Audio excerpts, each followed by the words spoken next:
Hello everyone. आज के lesson में आपका वेलकम है। तो जैसे कि आप लोगों का आईपीएस क्लर्क मेंस का एग्ज़ाम करीब आने वाला है। ओनली 10 डेज़ जो है लेफ़्ट है। तो उसके लिए मैं आपको अपनी स्ट्रैटेजी बताऊंगी किस तरीके से मैंने अपना आईपीएस क्लर्क मेंस की तैयारी जो है 10 दिन में किस तरीके से की थी। ठीक है, और वो अप्रोच आप भी अपना सकते हैं। ठीक है, सो बिना किसी देरी के हम स्टार्ट करते हैं।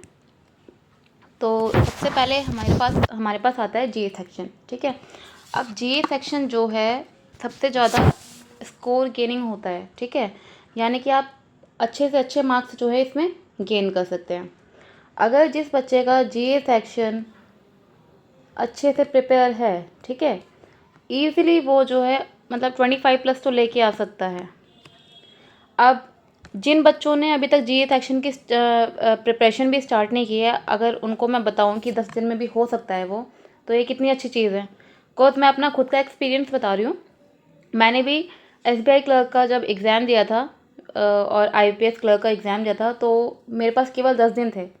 ठीक है, और उन 10 दिनों में ही मैंने अपना जो है जीए सेक्शन अच्छे से कंप्लीट किया था। एंड मैंने जो स्कोर किया था जीए सेक्शन में 35+ था।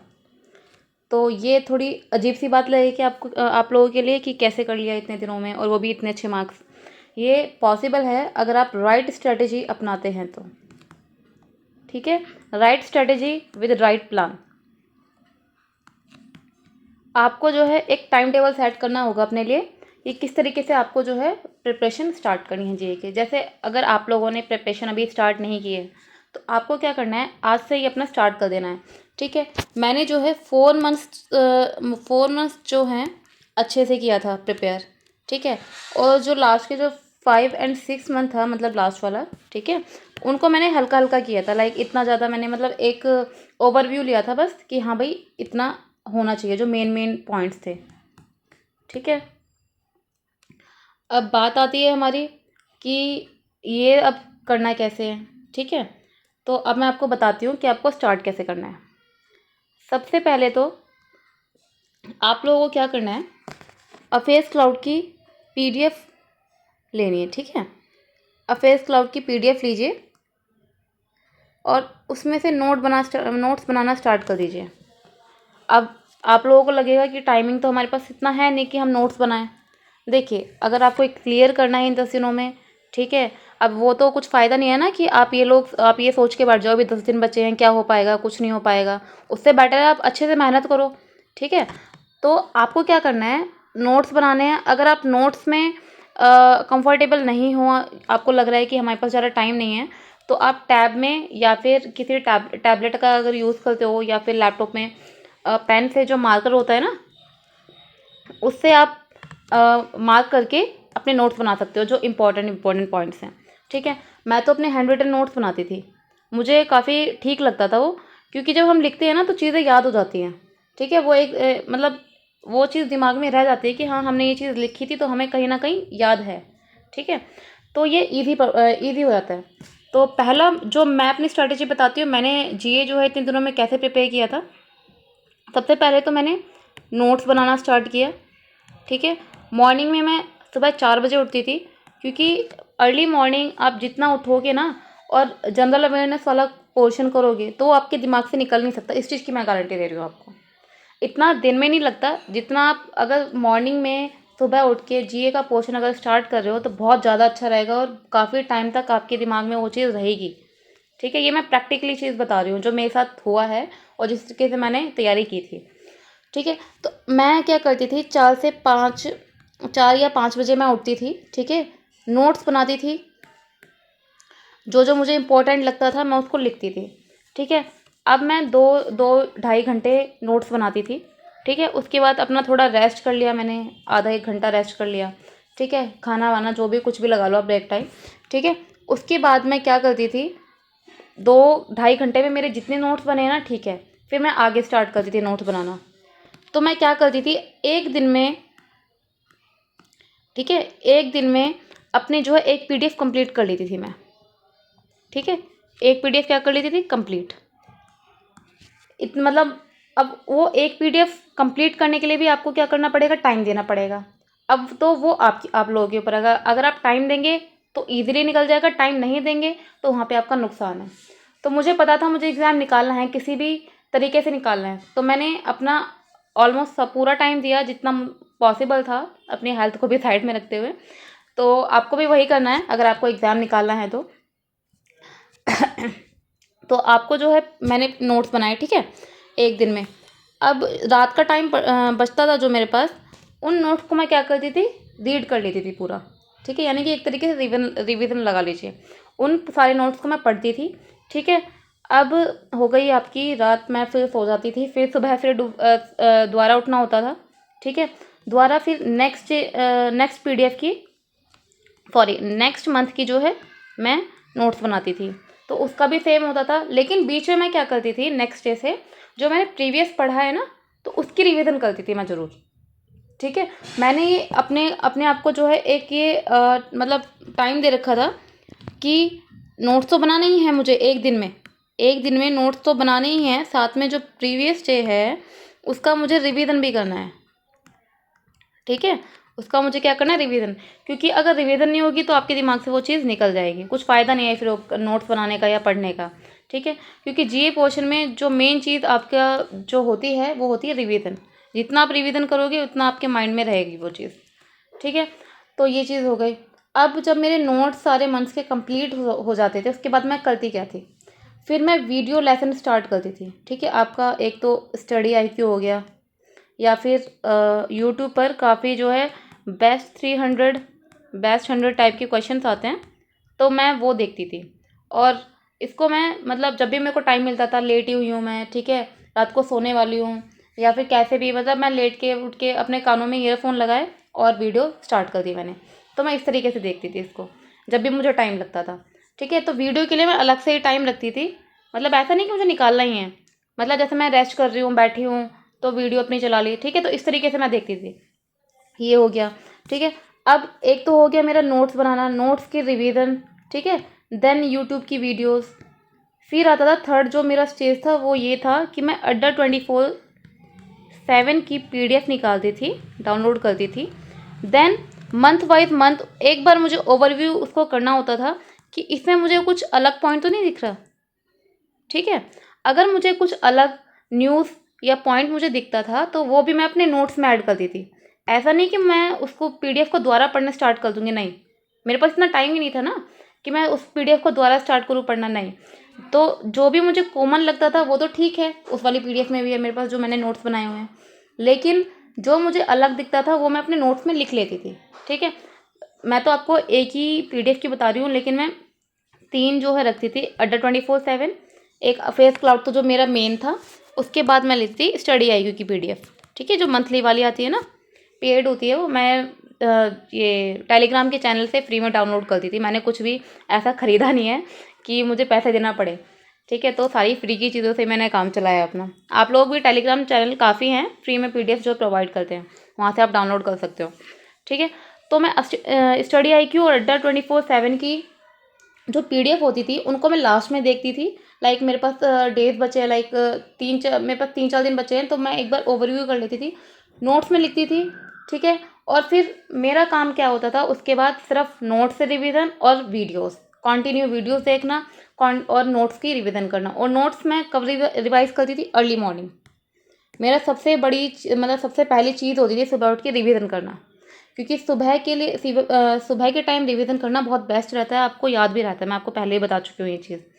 तो मेरा ये था टाइम टेबल जीए के लिए, और इसी टाइम टेबल से और इसी स्ट्रैटेजी से मेरे जीए की वजह से ही एग्ज़ाम मेरे सारे निकले हैं जो भी मैंने क्लियर किए हैं। आईबीपीएस क्लर्क मेंस, ठीक है, यानी कि पूरा ये वाला एग्ज़ाम मैंने क्लियर किया। आरआरबी पीओ, ठीक है, और आईबीपीएस पीओ, ठीक है, जो कि मैं अभी पंजाब नेशनल बैंक में जॉब कर रही हूँ। तो इन सब की स्ट्रैटेजी यही थी कि जीए सेक्शन मेरा स्ट्रॉन्ग था, ठीक है। जीए सेक्शन क्या था, मेरा स्ट्रॉन्ग था, और उसी कारण मेरा अच्छा खासा स्कोर गया था, ठीक है, जिससे मेरे सारे एग्जाम्स निकल गए। तो ये था आपका जीए का। तो अगर आप इस तरीके से प्रिपेयर करना स्टार्ट कर देंगे आज से ही, अगर आपने पहले से प्रिपरेशन स्टार्ट की हुई तो बहुत ज़्यादा ही बेस्ट है। तो आपको अब करना क्या है, अगर अच्छा स्कोर चाहिए, अगर आपने ओवरव्यू कर रखा है सारा पहले का, तो आपको ध्यान किस किस न्यूज़ पे देनी है सबसे ज़्यादा? एक तो banking and financial current affairs पे, ठीक है, सबसे ज़्यादा वेटेज होता है इन वाले का।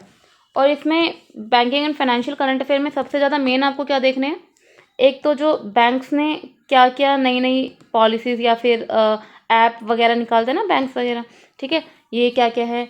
एमओयू बहुत इंपॉर्टेंट होते हैं, ठीक है, एमओयू में कितना जो है बजट है, मतलब कितना मतलब बजट है, ठीक है, कितना जो अमाउंट है वो इन्फ्यूज़ किया गया है, कौन सी बैंक ने किस बैंक के अंदर पैसा इन्फ्यूज़ किया है, किसने किसके जो है स्टेक लिए हैं। तो इस टाइप के क्वेश्चन ज़्यादा इंपॉर्टेंट होते हैं banking and financial current affair से, ठीक है। बाकी जो स्टैटिक होती है, स्टैटिक भी आपकी करंट अफेयर से ही आती है। जैसे आपका कोई क्वेश्चन हो गया कि एसबीआई ने जो है कुछ भी न्यू जो है आपकी टेक्नोलॉजी लेके आया, तो आपसे पूछ लेगा एसबीआई का जो हेडक्वार्टर है कहाँ है। तो इस टाइप के जो स्टैटिक जो करंट अफेयर आते हैं, वो भी आपके करंट अफेयर से ही निकल के आते हैं, अलग से नहीं देता कुछ भी वो एग्जामिनर। तो आपको जो है ध्यान से पढ़ना है और ये याद रखना है क्या पढ़ना है क्या नहीं पढ़ना है, ठीक है। अब मैं आपको बताती हूँ कि आपको क्या मेन जो है क्या क्या ड्रॉप करना है अफेयर्स क्लाउड की पीडीएफ से, अगर आप उससे पढ़ रहे हो तो, ठीक है। तो अफेयर्स क्लाउड में आपके पास जो है स्टेट न्यूज़ आता है एक। अब एक चीज़ और, आप लोगों के पास ज़रा टाइम तो है नहीं, तो पॉकेट पीडीएफ से ही आपको करना है, ठीक है। अगर आपके पास ज़रा टाइम होता तो आप स्टडी वाली जो पीडीएफ आती है 300 350 पेज की, वो ठीक थी उसमें, क्योंकि आपके पास एक्स्ट्रा मटेरियल भी होता है पढ़ने के लिए। अब क्या हो रहा है, अब एग्ज़ाम में जो जीए आ रही है, जीए का लेवल जो हो रहा है वो टाइम टू टाइम अब बहुत ज़्यादा ही बढ़ता जा रहा है। अभी तक स्ट्रेट क्वेश्चन आते थे, लेकिन अब घुमा फिरा के क्वेश्चन पूछते हैं, ठीक है। तो उसके लिए स्टडी बेटर था, बट जैसे कि आपके पास टाइम नहीं है तो हाँ, पॉकेट पीडीएफ उठाइए, ठीक है, उससे आपको करना है। तो स्टेट न्यूज़ आपको करनी है, ठीक है, अपॉइंटमेंट्स आपको करने हैं। आप ऑबिचुअरी को छोड़ सकते हैं, इसमें कम क्वेश्चन आते हैं।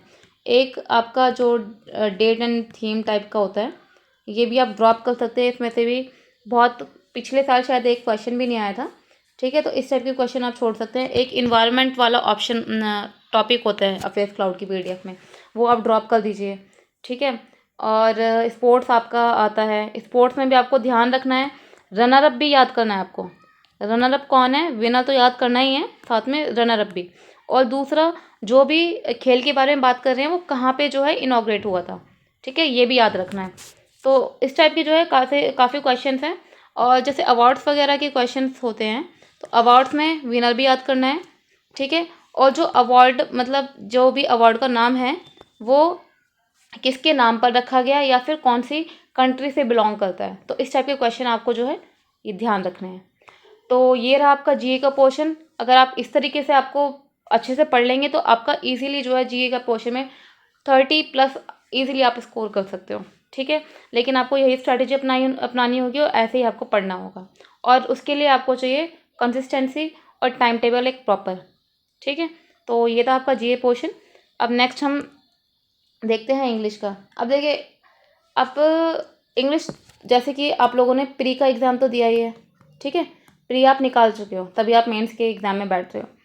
तो इंग्लिश का आप ज़्यादा वो मत करिए कि हाँ भाई करनी है, ठीक है, आप कर रहे हैं बहुत अच्छी बात है, लेकिन आप 1-2 मॉक वगैरह लगा लेंगे ना तो वो बेटर है आपके लिए।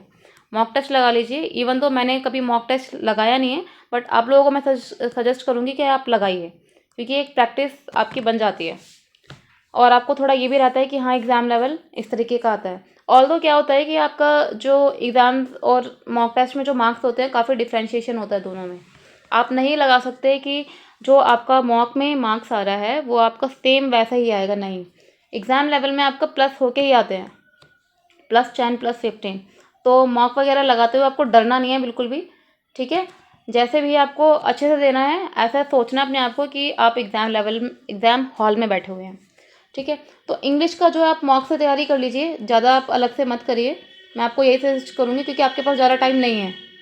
बाकी टीचर्स बोलेंगे कि हाँ आप ये भी करो, भाई कितना कितना करोगे आप लोग, टाइम भी तो होना चाहिए ना आप लोगों के पास। अब आपके पास केवल 10 दिन बचे हैं, और 10 दिन पे आप वही चीज़ पे ज़्यादा फोकस कर सकते हो जहाँ से आपको लग रहा है कि इन 10 दिनों में उस सब्जेक्ट पे हम टाइम देकर कुछ ना कुछ स्कोर कर सकते हैं। तो वो आपका जो सेक्शन है वो है आपका जीए, ठीक है। इंग्लिश में आप इतना करके कुछ नहीं कर पाओगे, क्योंकि इंग्लिश एक ऐसा सेक्शन है जिसके लिए आपको प्रैक्टिस की ज़रूरत है, और प्रैक्टिस के लिए चाहिए टाइम। लेकिन आप टाइम कहाँ देना है आपको? जीए में, क्योंकि जीए में बच्चों की फ्रैक्शनल भी नहीं निकल पाती है, ठीक है। अब इंग्लिश तो आपने पढ़ा हुआ है, क्योंकि आप प्री निकाल के आए हो तो ऑब्वियसली आपको इंग्लिश आता है, ठीक है। बस आपके लिए आपको क्या चाहिए? इसमें थोड़ी प्रैक्टिस चाहिए, जो कि प्रैक्टिस आपकी कहाँ से हो जाएगी? मॉक टेस्ट से, ठीक है। ये हो गया आपका। इंग्लिश में आपको इस तरीके से अप्रोच करनी है, ठीक है। मॉक टेस्ट लगाना है, अल्टरनेट डेज में लगा लीजिए आप, जब भी आपको टाइम लगता है, ठीक है। या फिर दूसरा एक अड्डा 24/7 की क्विज आती है, वो 10 क्वेश्चंस होते हैं उसमें, वो लगा लीजिए आप। 5-5 10-10 मिनट की होती हैं, ज़्यादा टाइम की नहीं होती, वो तो आप इजीली निकाल सकते हैं, ठीक है। तो ये है आपका इंग्लिश का। नेक्स्ट देखते हैं हम क्वांट का सेक्शन, जिसको क्या बोलते हैं, भूत बताते हैं नहीं, मतलब काफ़ी टफ लगता है काफ़ी बच्चों को। तो क्वांट के सेक्शन को आपको कैसे करना है? देखिए, क्वांट के सेक्शन में भी आपको मैं ये बोलूँगी, इतने दिनों में आप कुछ इतना कर नहीं पाओगे, क्योंकि जैसे इंग्लिश के बारे में बताया मैंने, क्वांट भी आपका प्री में आया था और आपको पता है कि किस तरह का एग्ज़ाम था। तो क्वांट का सेक्शन मेंस में जो है थोड़ा एडवांस आता है, यानी कि टफ आता है थोड़ा, मतलब बिल्कुल टफ नहीं बोल रही मैं, मतलब प्री के कंपैरिजन में टफ आता है, ठीक है। तो आपको इसमें करना कैसे है, मैं आपको अप्रोच बता देती हूँ कि आपको एग्ज़ाम जब हॉल में आप बैठोगे तो आपको करना कैसे है, ठीक है। फर्स्टली आपको एक 2 मिनट ले लीजिए आप सारे क्वेश्चंस को ओवरव्यू करने का, ठीक है। एक बार देख लीजिए आप 2 मिनट में सारे क्वेश्चंस देख लीजिए कि कैसे है, कितना है, ठीक है, कौन कौन से क्वेश्चन आप कर सकते हैं। अब आपको जहाँ लग रहा है कि हाँ ये क्वेश्चन आपका हो सकता है, उसको कर दीजिए save and mark for review, ठीक है। Save and mark for review, जो आपको लग रहा है ये हाँ हो सकता है, ठीक है। अब क्या करना है आपको? अब वो क्वेश्चंस उठाने हैं जो आपने जो है मार्क फॉर रिव्यू किए हुए हैं। अब उनमें से भी आपको कौन सा उठाना है? एक तो होता है आपका नंबर सीरीज आता है, नंबर सीरीज 100% आता है आपका, ठीक है। सिंप्लीफिकेशन के भी कुछ तोड़ मरोड़ के क्वेश्चन देते हैं, ईजी तो नहीं होता बट थोड़ा घुमा फिरा के देते हैं क्वेश्चन, ठीक है। तो आपको जो सबसे पहले उठाना है वो उठाना है इस टाइप के क्वेश्चंस जो आपने मार्क फॉर रिव्यू किए हैं, ठीक है। नंबर सीरीज हो गया, सिंप्लीफिकेशन हो गया, एक हो गया आपका क्वाड्रेटिक इक्वेशंस, ये तो बहुत ईजी होता है, क्वाड्रेटिक इक्वेशंस। तो इस टाइप के क्वेश्चन आपको सबसे पहले उठाने हैं। उसके बाद लास्ट में आप करना है आपको डीआई, क्योंकि डीआई को समझने के लिए आपको चाहिए टाइम। अगर आप इसी में टाइम स्टार्टिंग में अगर आप ये करने बैठ जाते हो, इसी में आपने टाइम निकाल दिया, तो बाकी जो क्वेश्चन है करने लायक वो आपके रह जाएंगे। मैं ये नहीं कह रही डीआई करने लायक नहीं होती, होती है, बट इसको आप लास्ट में टाइम दीजिए, ठीक है। ताकि आपका जो पहले वाला सेक्शन है जिसमें आपका कम टाइम लग सकता है, इसमें आपको सोचने की जरूरत नहीं है इतनी, ठीक है। इसमें आपको पता है क्या क्या होता है। डीआई में आपको पैटर्न सोचना पड़ेगा, कौन सा पैटर्न लगेगा इसमें, किस तरीके की आपकी डीआई जो है सॉल्व हो पाएगी। तो ये था आपका क्वांट का। आपको इस तरीके से एग्जाम हॉल में जो है आपको करना है, और आपको तुक्का बिल्कुल नहीं लगाना है, तुक्काफिकेशन का बिल्कुल यूज़ नहीं करना है। अगर आपको 5 भी आते हैं तो 5 ही करिए, 6 को लगाइए मत बिल्कुल भी, कि चलो कोई नहीं कर देते हैं और होगा या नहीं, नहीं करना है बिल्कुल भी, ठीक है। मेरी जो सबसे बड़ी गलती हुई थी, जो मेरा फर्स्ट अटैम्प्ट में मेरा क्लियर नहीं हो पाया था, मेरा इसी चक्कर में नहीं हो पाया था, क्योंकि मैंने क्या किया था, मेरी एक्यूरेसी ठीक नहीं थी। मैं ये सोचती थी चलो हो तो पाएगा नहीं, 2-4 तुक्के लगा देते, तो मैंने तुक्काफिकेशन का बहुत यूज़ किया था, तो उसी कारण मेरा नहीं हो पाया था फर्स्ट अटैम्प्ट में ही सिलेक्शन। तो वो गलती मुझे पता चली बाद में, और उसके बाद से मैंने ये सब छोड़ दिया और मेरे सारे एग्ज़ाम्स जो है निकलते गए।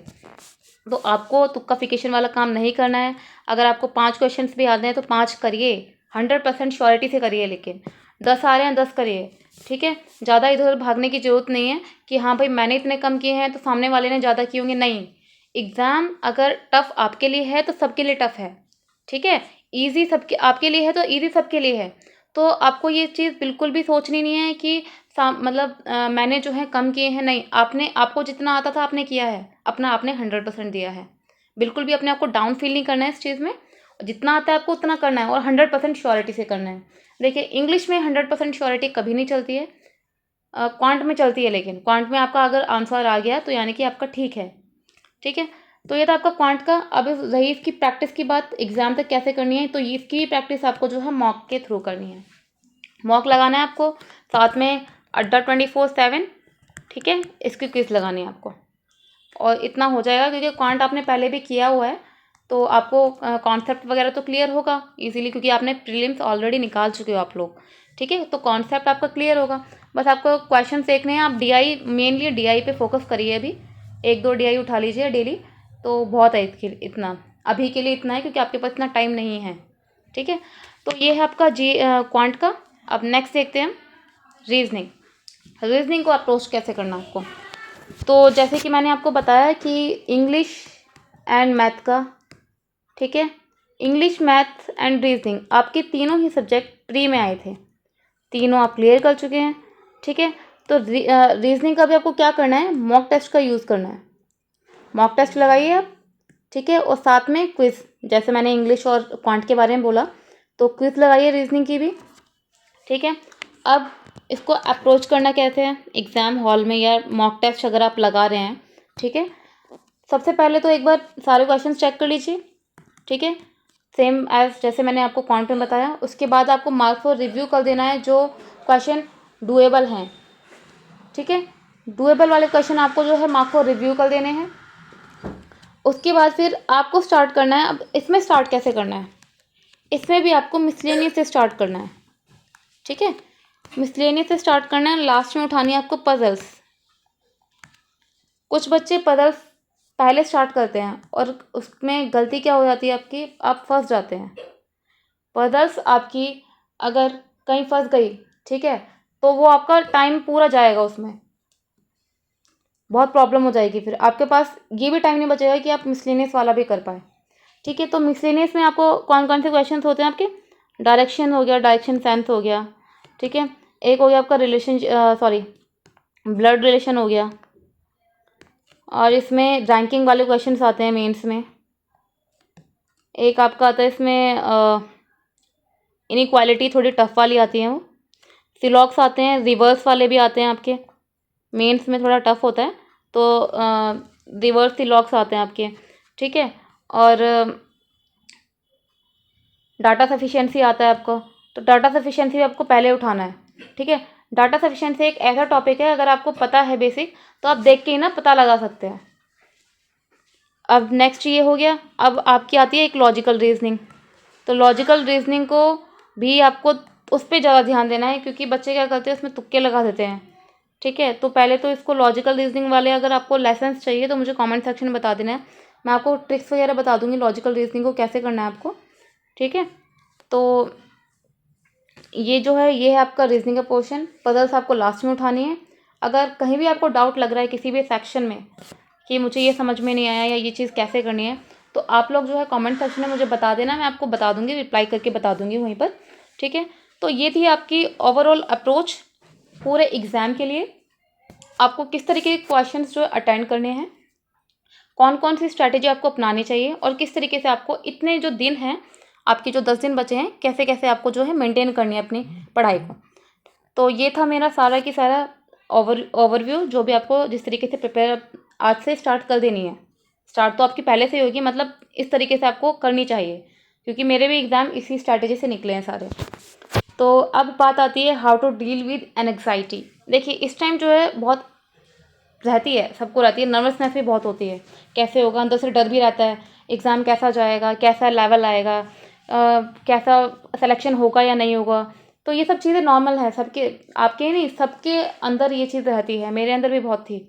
जिस टाइम मैं एग्ज़ाम हॉल में बैठी थी मेंस का एग्ज़ाम देने के लिए, उस टाइम इतनी हवा टहकती मेरी, मैं आपको बता नहीं सकती, कि मुझे खुद डर लग रहा था, पता नहीं इस बार होगा या नहीं होगा, एग्ज़ाम लेवल कैसा आएगा, कट ऑफ कितनी जाएगी। यहाँ तक पहुँच जाते हैं हम, कट ऑफ कितनी जाएगी, अभी हमने एग्ज़ाम भी नहीं दिया है लेकिन हम कट ऑफ तक पहुँच जाते हैं। तो इस चीज़ से हमें जो है दूर ही रहना है, तो हमें ज़्यादा सोचना नहीं है, अपने आप को पॉजिटिव रखना है कि नहीं, जो भी जैसा भी एग्ज़ाम लेवल आएगा वो सबके लिए सेम आएगा, मेरे लिए अकेले के लिए स्ट्रॉन्ग टफ नहीं होगा, वो टफ सबके लिए होगा। तो आपको बिल्कुल भी नेगेटिविटी अपने मन में नहीं लेके आनी है एग्ज़ाम हॉल में बैठ के, बिल्कुल पॉजिटिव रहना है। ज़्यादा से ज़्यादा भगवान को याद कर लेना एक बार, कि बस जो भी है प्रार्थना वगैरह कर लेना। तो आपको बस मैं आपको यही बोलूँगी, अच्छे से प्रिपेयर करके जाओ तो आपको कोई डर की बात नहीं है। डर उसको लगता है जिसकी प्रिपरेशन ठीक से नहीं होती है, ये याद रखना आप।